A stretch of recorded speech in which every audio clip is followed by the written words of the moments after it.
higit sa lahat, makinig tayo sa salita ng ating Diyos na buhay. So sa umaga nito, hindi ko na pakatatagalin pa dahil medyo lumabis na tayo ng oras. Ngayon, inaanyayahan ko na ang lingkod ng Diyos na siyang magpapahayag ng salita ng Panginoon sa umaga nito. Inaanyayahan ko ang ating assistant pastor, Pastor Jeff. Kaya palakpakan natin ang Panginoon sa kanyang buhay.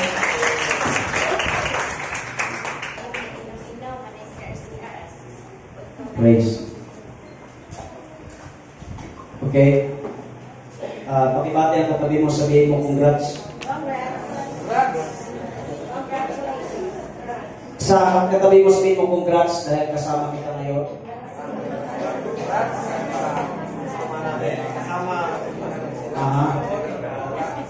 Sa likod, sabihin mo salamat dahil nagpakita ka ngayon.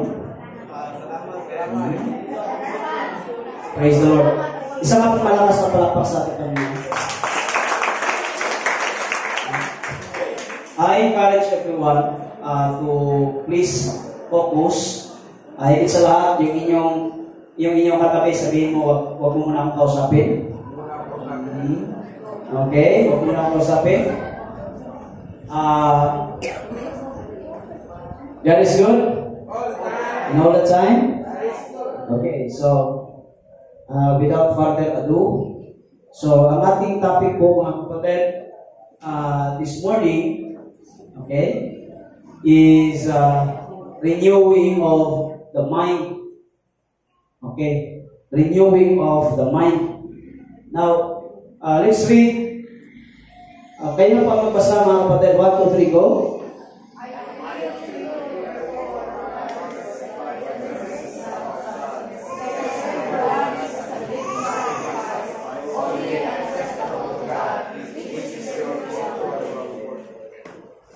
Next.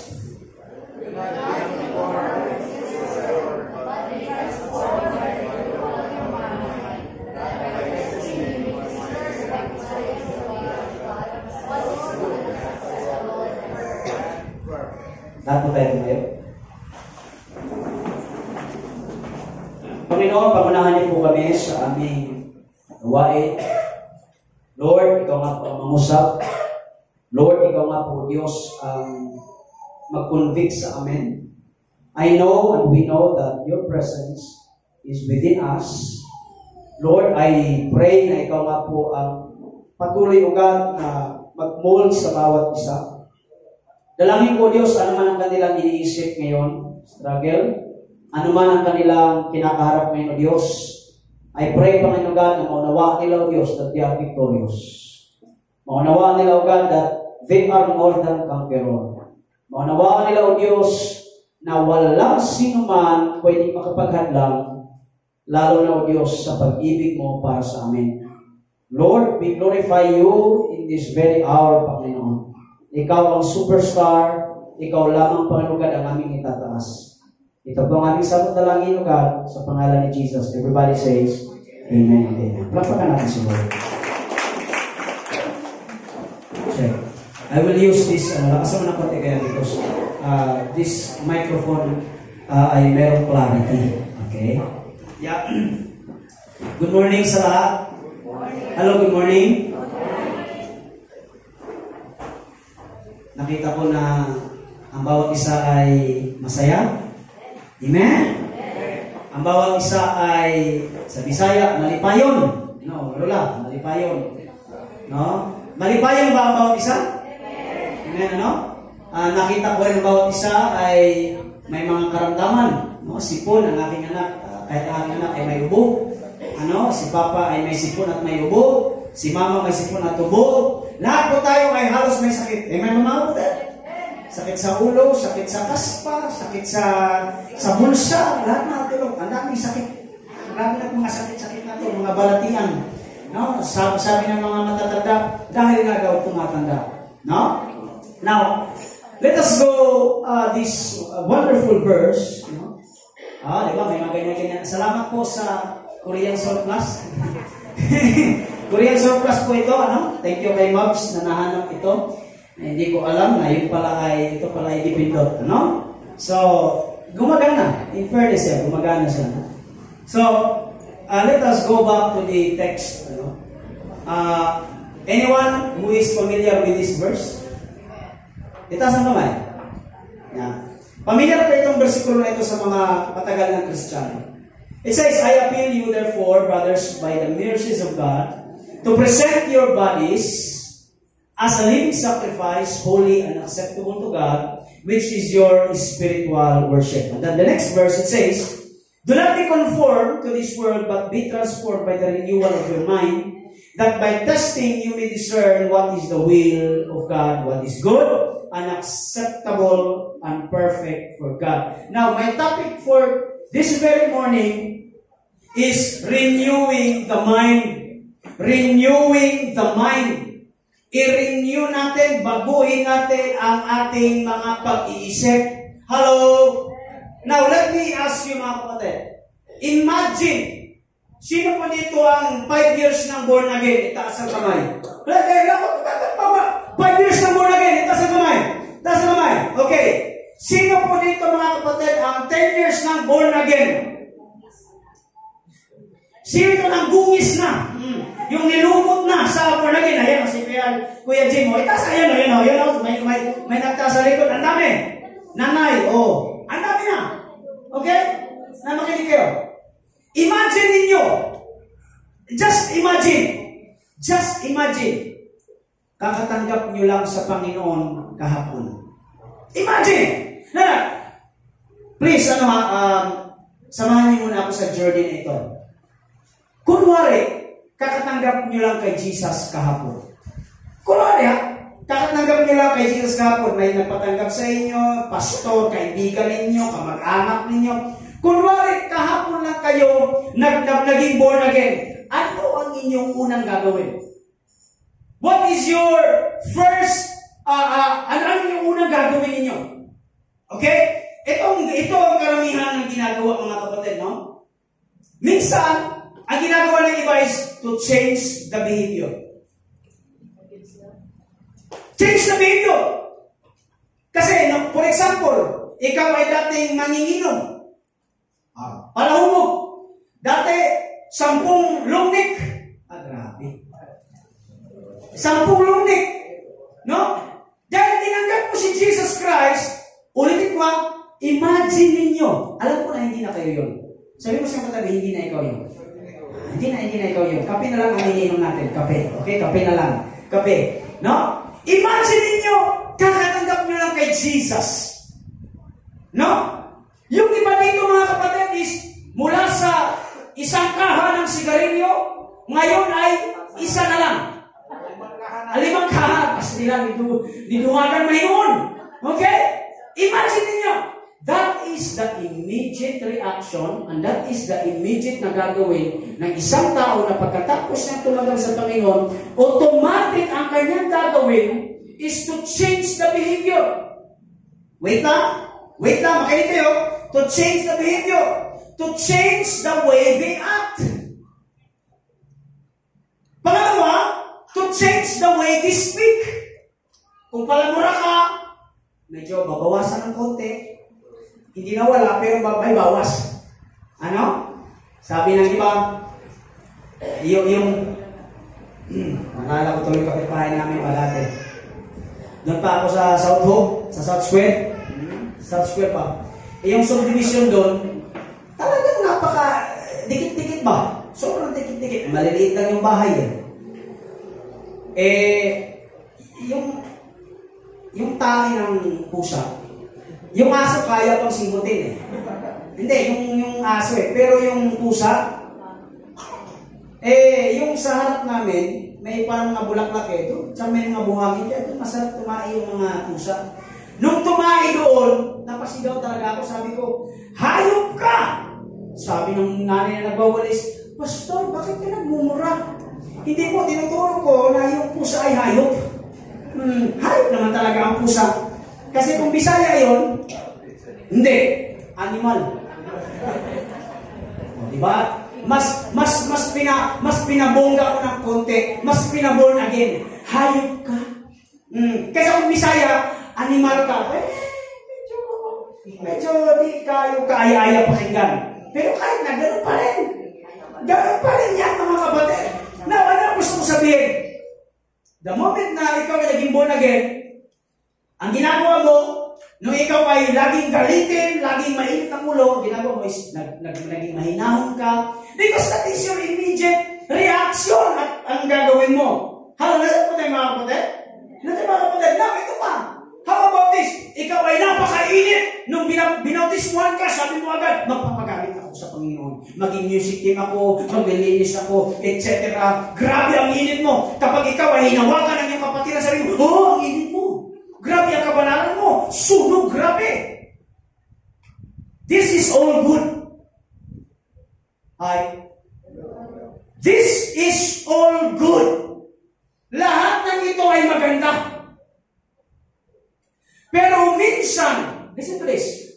A.W. Tozer says, kung hindi ko nasulat dyan, too much holiness means too much sin. Teka lang, wait lang, pastor. Hindi, A.W. Tozer says, too much holiness means too much sin. Ang problema sa bawat isa kung gaano kakainit sa paning Panginoon nung una mo nakilala ang Diyos, ganun ka rin bumulusok na pababa. Kasi kung ang tunay na pasihan ng pagiging born again ay pag-change ng behavior, nasa na yung mga unang tumanggap sa Panginoon. Marami dito, kung gaano kainit, ganun din. May kanta ang mga matatanda. Huwag kay bilis naman ng iyong pagdating. Ano sino? Hindi papayag ang mga millennials. Kami mga millennials. Alam mo ang mga kanta namin sa millennials? Huwag kay bilis naman maglaho ng pag-ibig mo, sinta. Ganyan marami ang mga born again na tumanggap ng una na sobrang bilis, biglang binago ang lahat agad-agad. Ulitin ko, this is all good. Baka sabihin nyo, Pastor, paglabas nyo dyan hindi pala magandang magbago ng ugali. Hindi. Lahat dyan maganda. But listen to this. Lahat ng iyan ay bunga ng emotion. Ang pagiging born again is not always a feeling. Oy, gising! Hello, gising! Handa pa ba? Buhay pa ba tanan? Buhay pa ba? Ingay mo katapat, ayaw tulog. Huwag matulog. Sabihin mo sa iyong katabi, huwag matulog. Huwag matulog. If that is the standard, na the moment na you receive Jesus Christ as your personal and Savior, magbabago ka in your behavior, then asa na yung mga tao na tumanggap ng una? Kasama mo pa ba? Wala na. Because the moment we receive Jesus Christ, ang una dapat mong gawin is not to renew your behavior, but to renew your mind. Ay, parang walang gusto mag-amen. Mamaya malalaman ninyo. Marami pong mga, itong versikulo na ito, marami ito, nakikita nyo na ito sa mga, kalimitan ginagamit ito sa mga youth camp. Gustong-gusto ito ng mga pastor. Gustong-gusto ito ng mga pastor, yung do not conform any longer to the pattern. Mamaya malalaman ninyo, ano bang ibig sabihin ng mga yan? But the moment we receive Jesus Christ as our personal Savior, God is telling you to change your mind first. Because you cannot change your outward without changing the inward. Ay, nako. Mga kapatid, you cannot change the outward behavior without changing first your inward behavior. Amen? You need to renew your mind.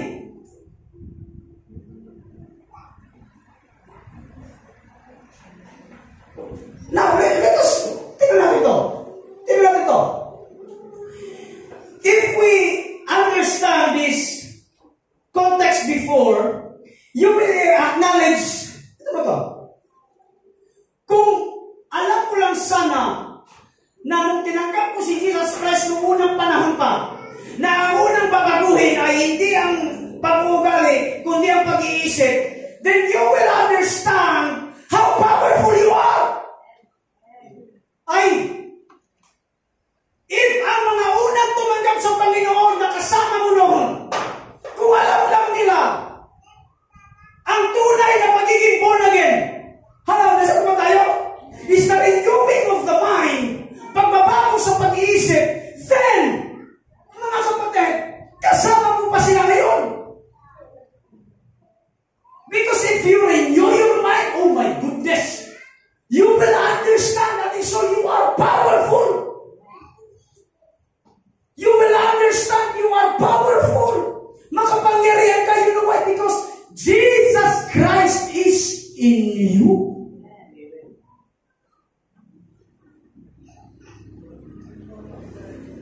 Marami nagsasabi, Ginoo, ayaw ko bulagi. Ginoo, huwag mo akong hiwalayan. Do not depart from me. Jesus, do not depart from me. Huwag mo akong layuan. Panginoon, nasan ka? Pupunta ka ng ibang lugar. Hanapin si Lord. If you renew your mind, you will understand that Jesus Christ ay hindi nawala. Si Jesus Christ is in you. Hindi ka iniwan ng Diyos. Hindi mo lang siya priority.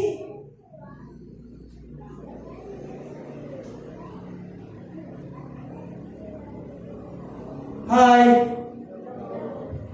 Mahaba-haba ito ha. Alas 12 tayo matapos. Okay na mga kapatid? Sabi sa seminar kahapon, dapat kami mga pastor talagang ginagayat namin ng maigi ang aming niluluto na salita ng Panginoon para maging masarap ito sa inyo. Amen? Kaya hanggang alas 12 tayo dito. No? Hindi ako papayag na lalabas kayo dyan na hindi renew ang inyong mind. Kasi kung hindi mag-renew ang inyong mind sa unang buwan pa lang ng taon, mga kapatid, paulit-ulit na lang natin itong gagawin. May amen. Maubitaw matama ang mga Bisaya, gahing ulo. Sabihin mo sa iyo katabi, matigas ang ulo. Totoo pala yun. Yung mga matitigas ang ulo, yun yung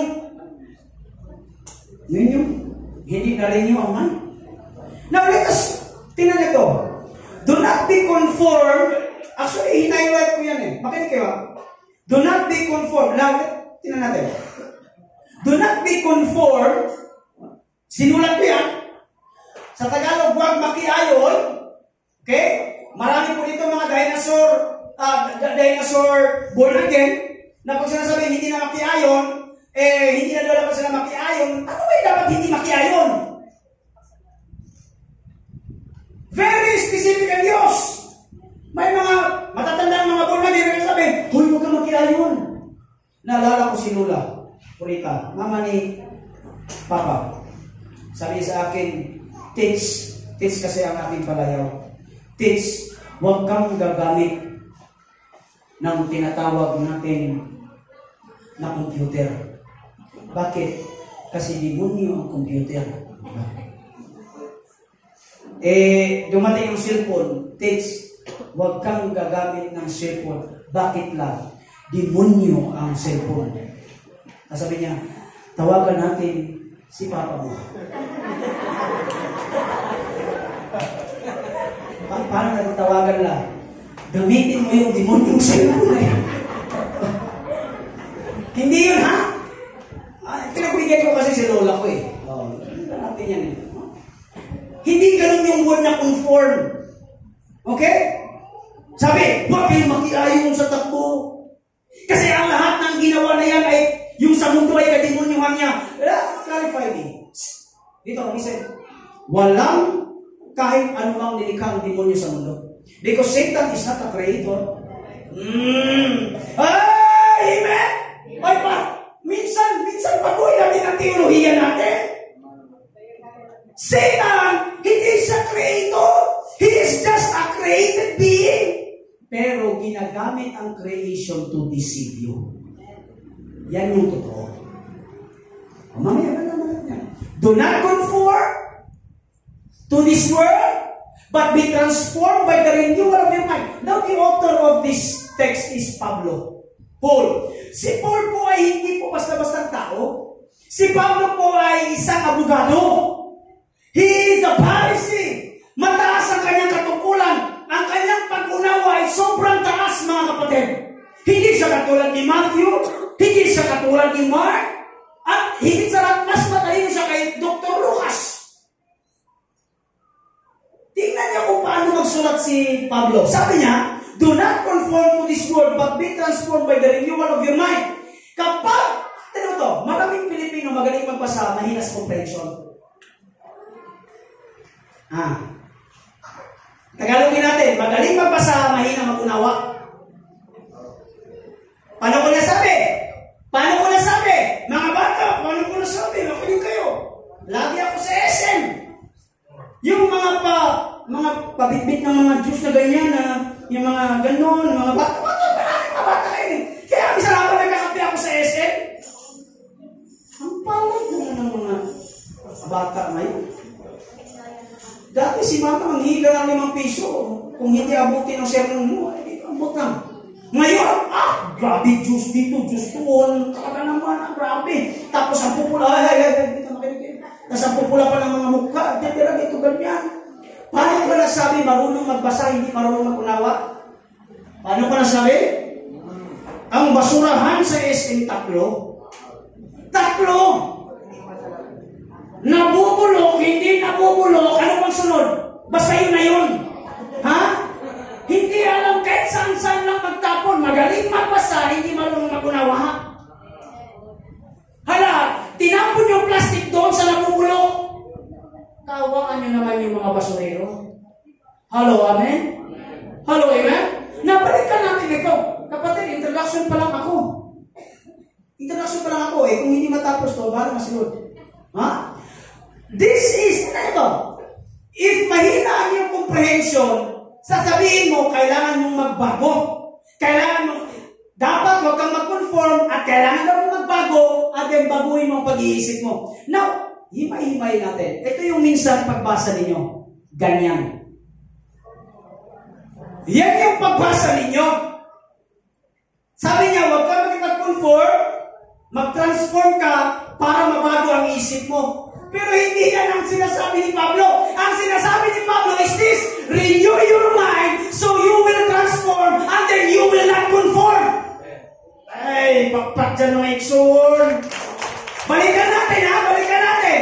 Ito minsan ang laging binabasa natin. Huwag kang makipag-compromise. Baguhin mo ang iyong, magbago ka na at magbabago ang isip mo. That's wrong. Because ang teksto ay nagsasabi na renew your mind. Pag na-renew ang mind mo, magta-transform ka. At kapag nag-transform ka, hindi ka na ngayon makikipag-kompromiso sa mundo. Iiwas ka na. Basahin natin ang versikulo. Do not be conformed to this world, but be transformed by the renewal. Huwag kang makiayon sa takbo ng mundo. Okay? Mag-transform ka sa pamamagitan ng pag-renew ng iyong pag-iisip. Hello? Parang pa kayo nga si word. Now, in Greek word, sabi kag-aralan daw, kaya tinatuhanan ko na. The word metanoia means repentance, a change of mind. Yung word na metanoia, ginagamit yan, a change of mind. Ibig sabihin na yung pag nag-change ka ng mind mo, na yung kasalanan na ginagawa mo noon, tinanggap mo si Jesus Christ, na-related yan, wala kasalanan pala yan, hindi mo na gagawin yan. You have a repented mind. Now, ang ginamit dyan, mga kapatid, is anakainosis. Anakainosis means to renew. Ibig sabihin, ang sinasabihan ni Pablo is not the mga new believers, hindi mga unbeliever, kundi mga believer. Ang sabi niya is, renew means, may nag-i-exist ka na ng mindset sa Diyos, i-renew mo lang. Parang wala gustong mag-amen. Mas madali, mga kapatid, na kukuha ko ng bagong lisensya kaysa sa mag-renew ng lisensya. Kasi nag-renew ka lang eh. Now, the word metamorphia, Sino po ang mga biologists dito? English. The word metamorphia coming from the word metamorphosis. Mali pala ako. Metamorphosis ay galing sa word na metamorphia. Now, if we analyze sa subject ng biology, what is metamorphia? What is metamorphosis? Metamorphosis is a process na ang isang uod, nag-umpisa sa uod, on the following week, kumain siya ng mga dahon, nagbalot ng kanyang sarili at nagkaroon ng cocoon, at pagdating ng several weeks, hindi siya nanatiling cocoon, siya po ngayon mga kapatid ay naging isang butterfly. So, anong sinasabi? Anong ini-emphasize ng Diyos sa atin? Ang renewed mind ay magkakaroon ng transformation. Transformation not in instant, but in gradual. Hello, amen? Alam mo, tingnan mo yung katabi mo, tingnan mo lang. Kapatid, hindi pa yan butterfly. Uod pa yan. Ang laki uod naman. Bakit hindi lang nakita uod na maitim? Alam mo, green eh. Green, pastor, green. Green talaga yan, pastor, green. Walang uod na itim, pastor. Ha? Gali ka na, no? Huwag ka mag-ala. Akala mo, puti ako, sigulay lang tayo. Ha? The word metamorphosis means ang pagbabago dahil nire-renew mo ang mind mo. Therefore, binabago mo na ang sarili mo. Kapatid, huwag mo husgahan yung katabi mo kung hindi pa agad-agad yung nagbabago because he or she is still in the process of transformation. Bakit? Ikaw mo tinanggap ang Panginoon. Banal ka na agad? Mukha mo?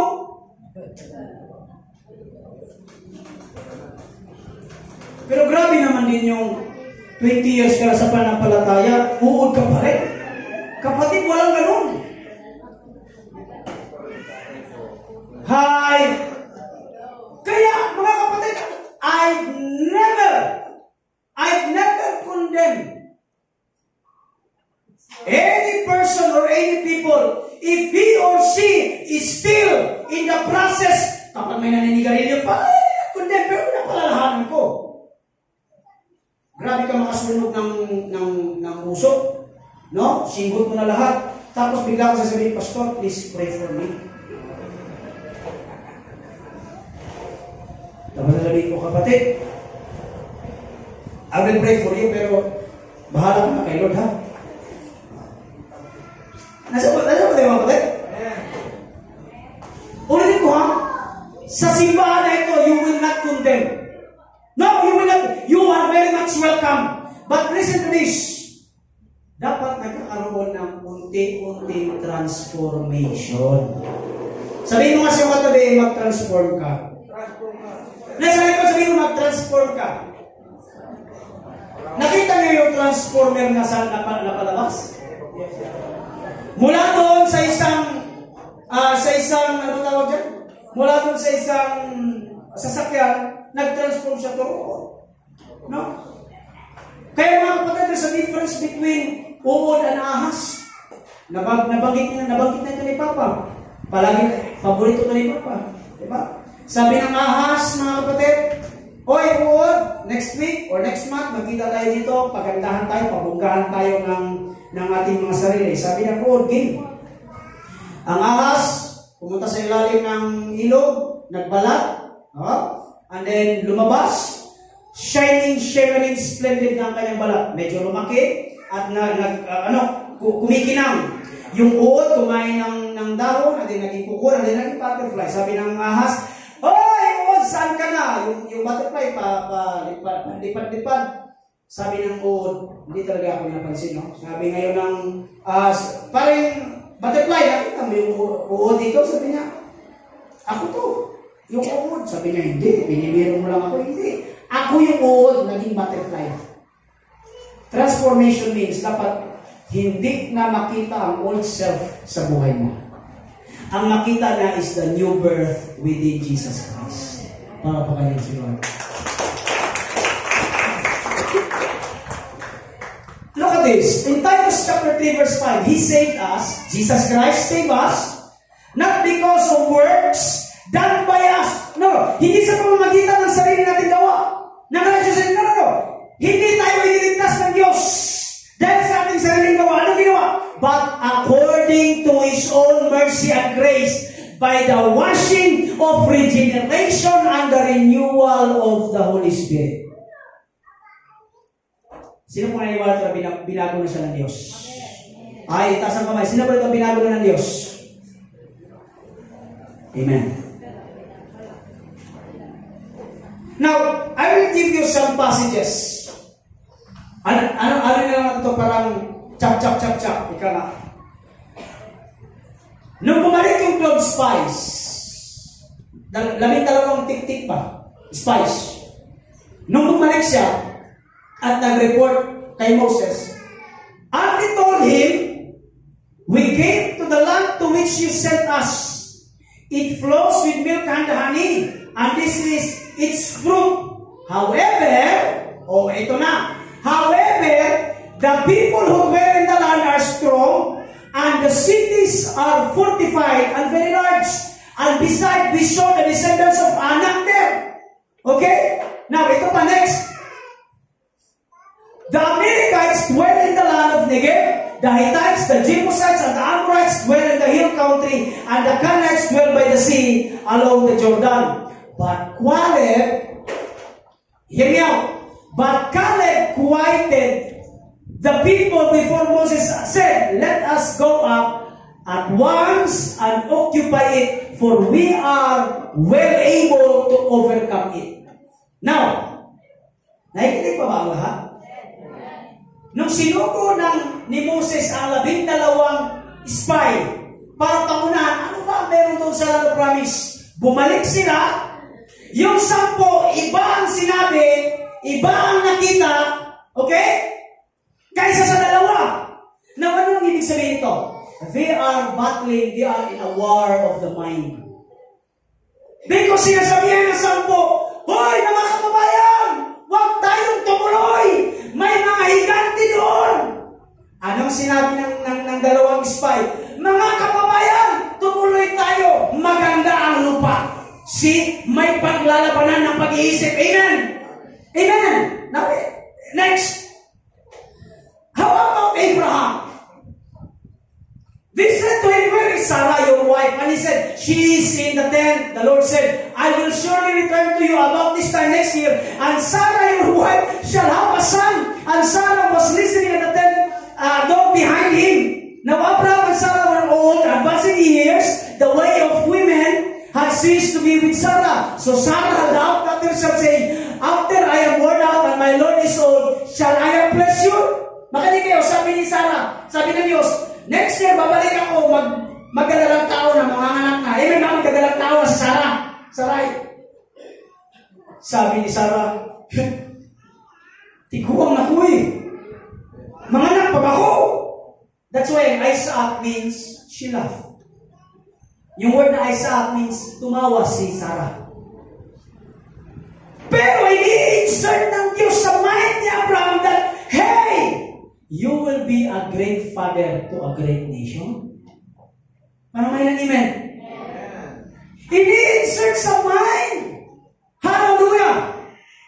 Ng Diyos sa mind ni Abraham na, hey, tinawag kita para maging isang great nation. Huwag kang mag-alala sa timeline mo because ang Diyos ay may sariling timeline.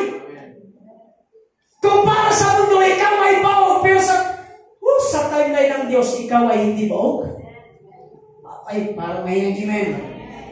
Kung sa timeline mo, feeling mo, wala ka nang magagawa, but sa timeline ng Diyos, may magagawa ka pa. Palakpakan niyo sino? How about this one?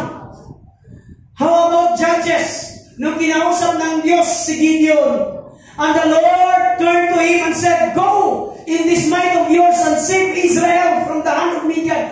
Do not I send you? Sabi ni Gideon, anong sabi ni Gideon? Please, Lord, how can I save Israel? Paano ko masisave ang Israel? Behold, my clan is the weakest in Manasseh. Sabi ni Gideon, Panginoon, paano ko masisave ang Israel? Sa lahat namin, kami yung pinaka-weak. Ano sabi? Sabi niya, and I am the least in my father's house. And the Lord said to him, but I will be with you, and you shall strike the Midianites as one man. See, this is a battle of mine.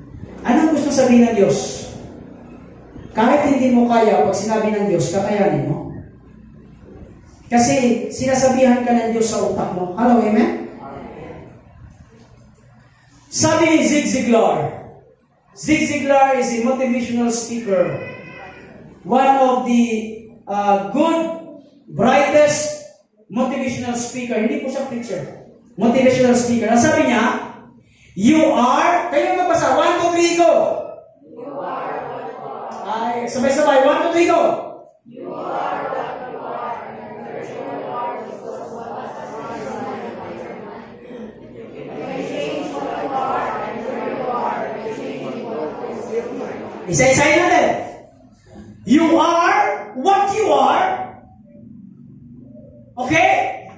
And where you are because of what has gone into your mind. Kung bakit ka naging ganyan, because may nagtutulak sa iyong isipan. Para may nanginan. Kung nasan ka ngayon, ay bunga ng nagtulak sa iyo sa loob ng iyong isipan. Can I hear amen?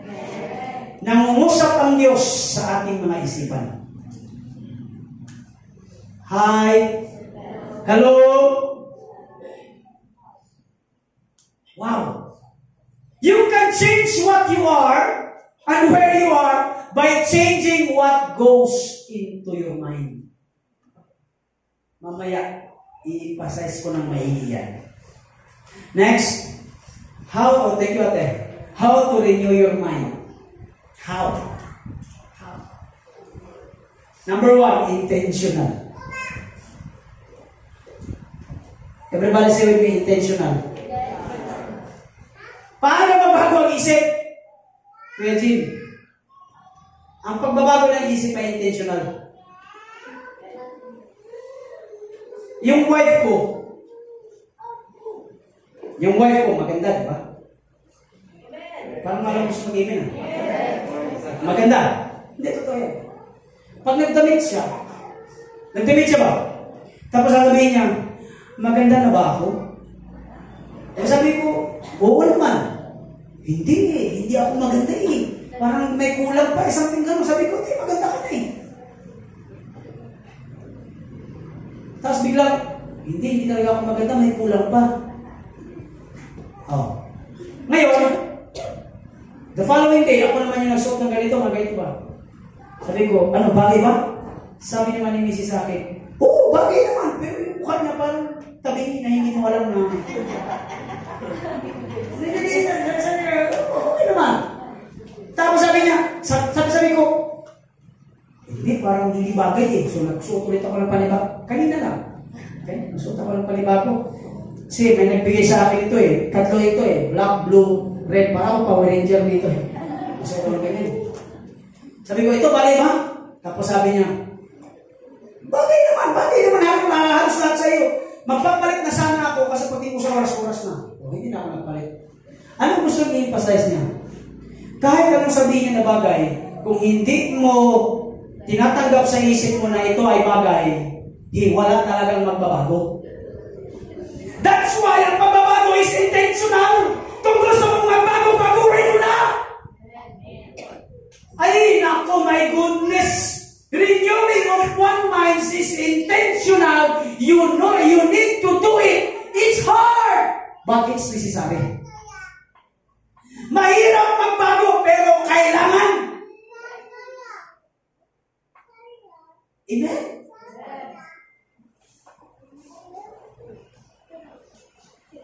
Intentional ang pagbabago. Sabihin mo kasi katabi, intentional.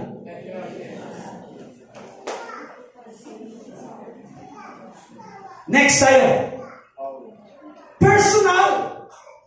First is intentional, pangalawa personal. Walay nagbisaya na ako. Walay makabago sa imong bakit Bisaya to? Walay makabago sa imong self kundi imong self.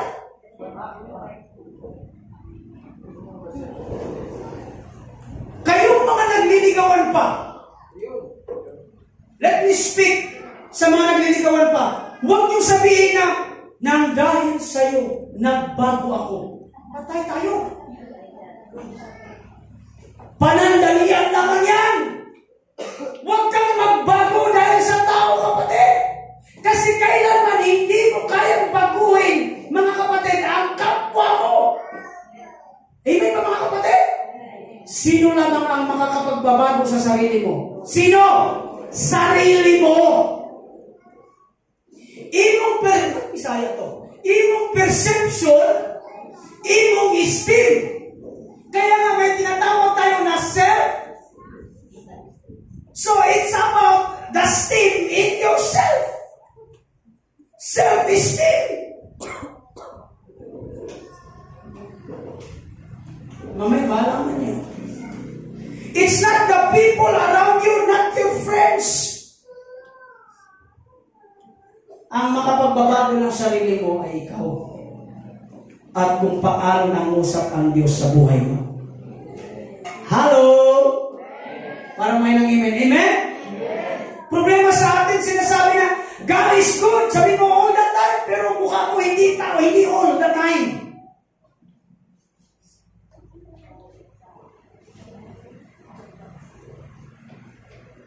Can I hear amen? Sabi mo siya katabi, baguhin mo na ang sarili mo. Come on, church. Alam mo, marami mga tinatawag, may mga tao dito na yung self-pity. May self-pity? Oh, yeah. Hindi ako sinama sa kainan. Walang nagmamahal sa akin. Actually, ang problema, wala dun sa kainan ang problema, doon sa iniisip mo.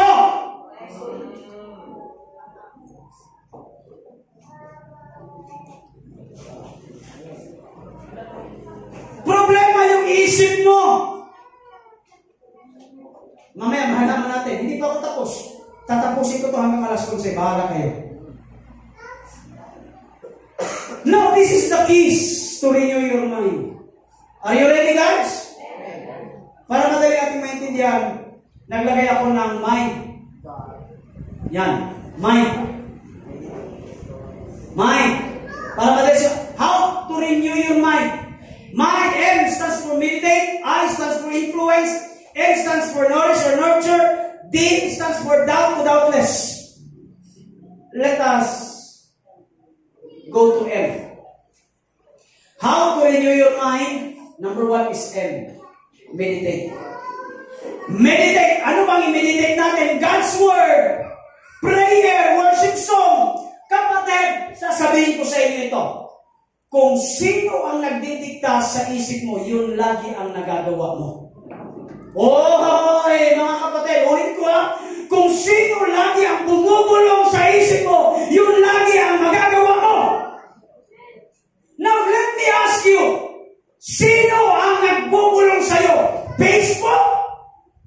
Or Word of God?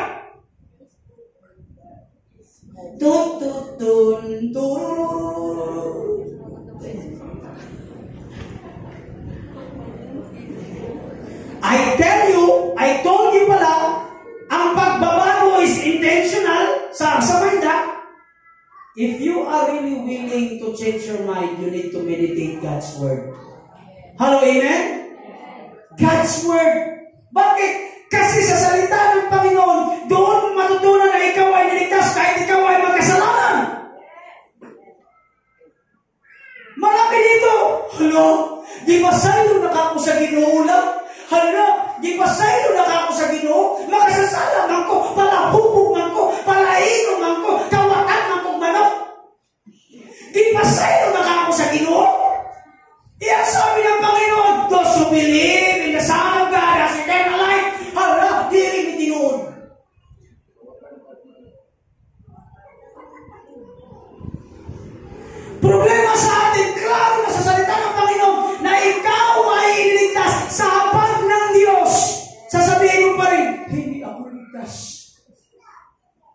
See? You need to understand that the process of renewing of the mind is God's Word. Magbasa kayo ng salita ng Panginoon, ang daming mga pangako ng Diyos na nandoon. Lord, nag-iisa lang ako. No. God said, I will never leave you nor forsake you. Woo! Amen? Amen? Lord, nangihina ako. No, when you are weak, you will become stronger in my name. Amen? Hello, amen? May naimin. Amen? Lord, medyo malagyo ko'y makaon, Lord. Lord, medyo ganito ganyan. Read the Word of God. Sabi mo sa matabi, read the Word of God.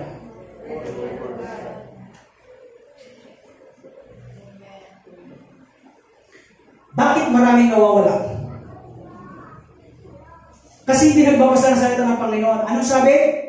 Pastor, akala ko nung tinanggap ko si Jesus, wala nang pipighatian, wala na pong kasakitan, wala na. Sabi ko, sino nagsabi niyan? Si Pastor? Uy, wala talagang sinabi si Pastor ganyan. Anong sabi ng salita ng Panginoon? In this world, sabi ni Jesus, you have tribulation, but have peace because I have overcome the world. Papakpak mga isun. Hindi mo alam yan kasi hindi ka nagbabasa ng Word of God. And let me tell you, buti pa ang yawa nagbabasa ng salita ng Panginoon. Ang yawa, minsan nakaupo sa Starbucks, naka-number 4, may hawak na kape, grande ang size, latte, at nagbabasa ng Word of God. Sasabihin niya, uy, yung mga born again, pakuya-kuya-kuya lamang. Nagbabasa! Why nagbabasa? Buti pa ang yawa, ginyawa. How about prayer? Kapatid, pray. May nagtanong sa akin, Pastor, kagabi kahapon, Pastor, bakit kaya pag nagpipray ako at nagbabasa ng salita ng Panginoon, doon ako inaantok? Kasi yawa nga yun! Hindi nyo nababasa pagbukas nyo. In the beginning.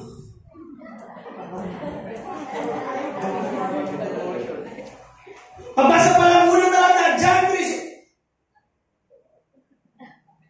Saan yung salamin ko? Salamin, andyan yung salamin. Parang malabo. Kaya nahilo ako. Tulog na siya. Why? Kasi ang yawa, sabi ng yawa, matulog ka.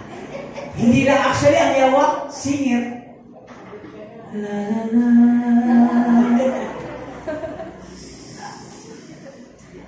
Tulog na muna ako. Mga millennials, mga Gen Z,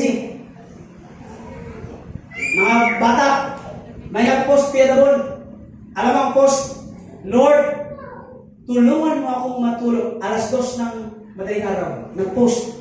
Lord, tulungan mo akong matulog, Panginoon.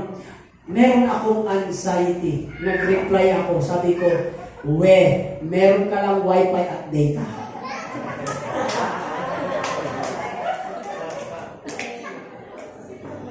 Tinignan ko yung comment ko, naka-hidden. Ano anxiety? May wifi ka lang. Tanggalin mo yung wifi mo, tulog ka kagad. Tama ba? Tama ba? Meditate God's Word. Prayer.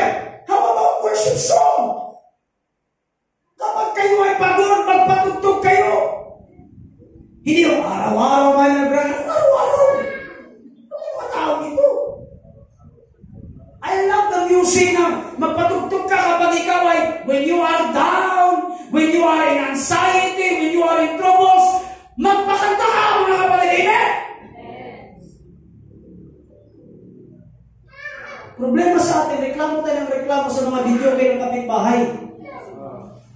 Eh di kung pumili ka ng karaoke at karaoke dun sa bahay ninyo, magpatugtog ka rin. Di ba? In the name of Jesus, palahubog na mamatay. Mapatay. Saro, hindi ka man.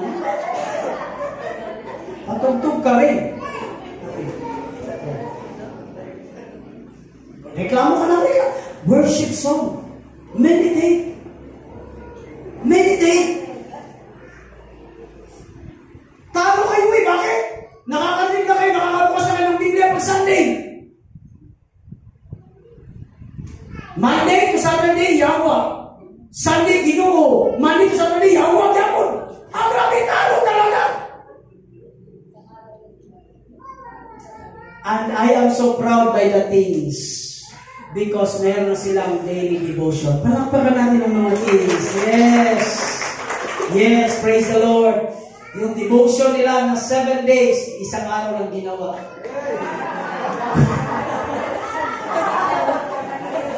Kuyawa. At ang mga teens ko, proud na ako. Alam niyo bakit? Memorize sila Genesis to Revelation. Yes! Dati, buksan natin ang Bible natin. Huwag sa front page, hanapin ang saan ba yung page dito? Number 55. Pero ngayon, magaling na ang mga teens ko. Palakpakan niya yung mga teens. Praise the Lord. Ayan mga kapatid. Because, tuturuan natin mag-meditate. Meditate God's Word. Ayan mga kapatid. Di ba? Ang anak ko, praise the Lord sa anak ko. Pag naglalakad kami, turo natin ang sinto. Pag naglalakad niya, walking. Kasi yung tono ng anak ko, isa lang ganun. Wala sa tono eh. Anak, saan ka nagmana? Sabi na ako, walk, in the light, walk, in the... Yun lang nga yung kinakanta. Sabi ko, praise the Lord sa anak ko. Amen mga kapatid? Kaya minsan kumakanta kami ng yung kinatala niya, Yahweh, kumakanta rin niya. Wala sa tono. Di ko alam sa lagman na yan. Okay? Halo, isa po mga kapatid? Worship song. Next.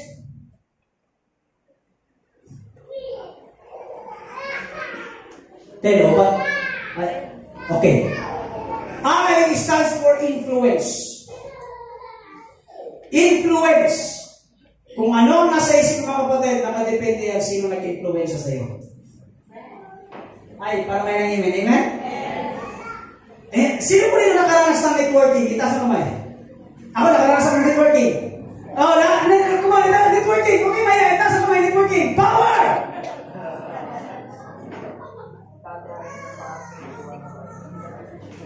Hello? Nasaan mga kapatid? Marami na nagsasabi about your circle of friends are joyful people. Hindi.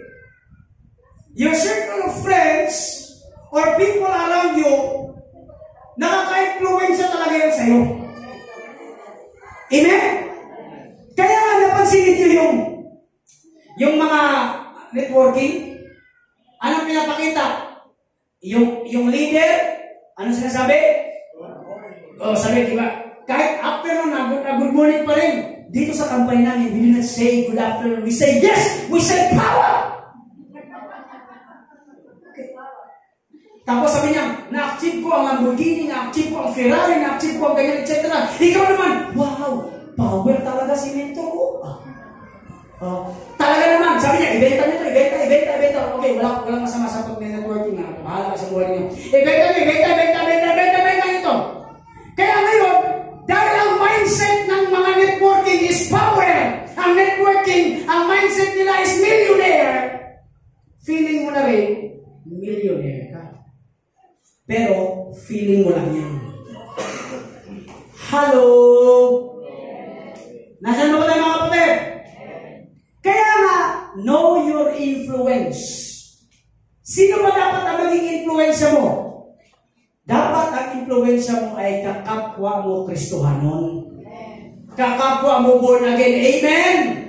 Tandaan niyo mga kapatid, kapag ikaw ay sumama doon sa mga chismosa, kapatid, mamayang hapon, chismosa ka na rin. Amen? Know your influence. Know your influence. Next. Knowledge or nurture. Now,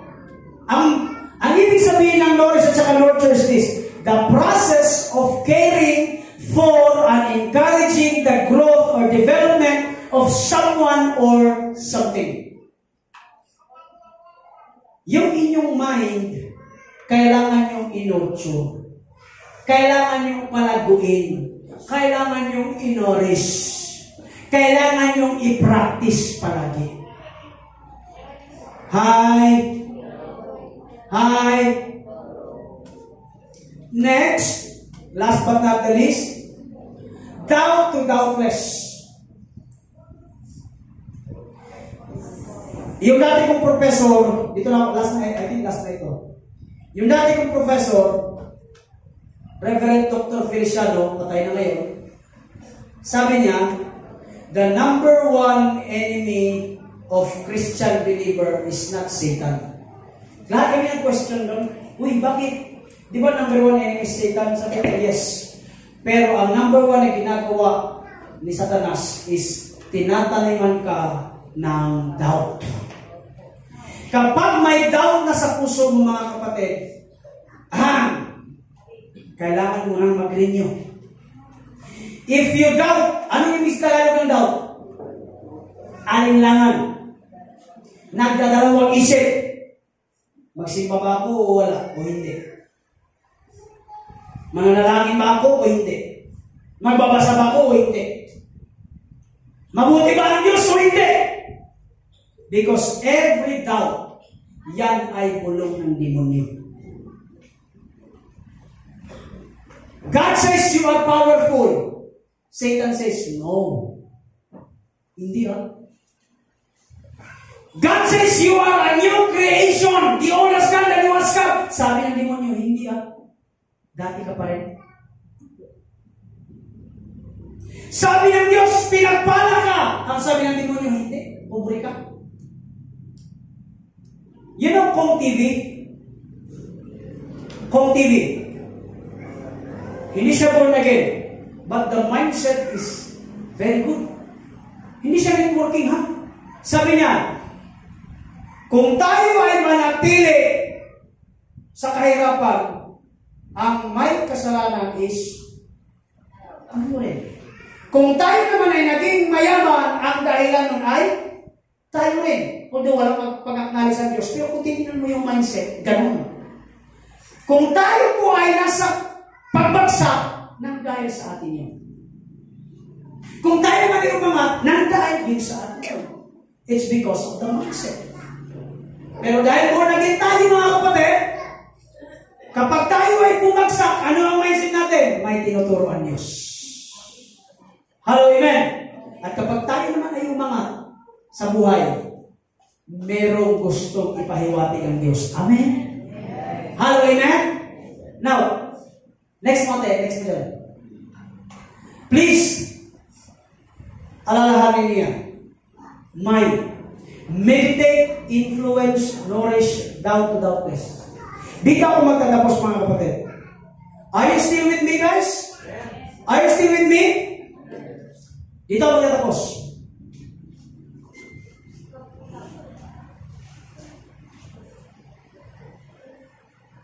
Isip pa ba ang lahat? May dalawang perspective ang isang tao. Una, dito kayo sa akin, tumingin. Ang unang tumingin is ganito. Hala, ang dami namang tinik, tapos may isang rosas. Ang isang tao nagsasabi, hala, ang ganda naman ng rosas kahit may tinik. Ulitin ko. Guys. Ang unang tao sabi, hala, napakarami naman ang tinik. Sayang ang rosas. Ang sabi naman ng isa, hala, ang ganda naman ng rosas kahit marami siyang tinik. Anong gusto kong sasabihin sa inyo? You are become powerful because Christ is in you, the Holy Spirit is in you, kung paano mo gamitin at paano mo tingnan ang mga bagay-bagay. Because negative people will think negatively. Amen? Ang nakita niya hindi yung rosas. Ang nakita niya is yung tinik. Pero kapag you are a positive people, you are a positive person, Despite sa tinik, ang nakita mo pa rin ay rosas. Hello, amen? Amen. Now, hear me out. Dito ako natapos. In every situation na dumarating sa iyo, ngayon, di ko alam kung anong sitwasyon nyo ngayon, ano ang inyong paningin dito? Paano nyo ito i-take sa inyong mind? It is a blessing or it is a curse? It is an opportunity or not? It's up to you. Hello! Para may amen, amen! Amen ba mga kapatid? Kung may bago kang negosyo, think that that is an opportunity. Renew your mind. Kapag ikaw ay nalugi sa negosyo, think that also as a lesson. Renew your mind. Pero ito ang katotohanan mga kapatid na ini-insert ng Diyos. You are already saved, you are already forgiven, you are blessed, and you will go into heaven.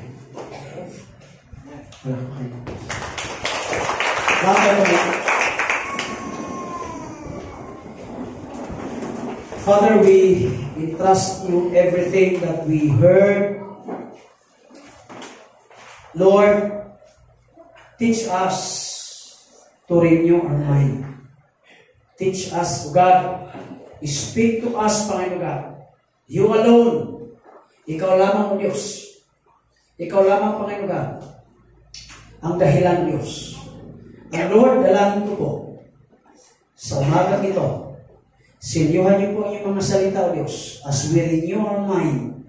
Lord, turuan niyo po kami, O Diyos, na Lord, ang biyaya mo ay sapat, ang pagpapala mo, God, ay sobra-sobra.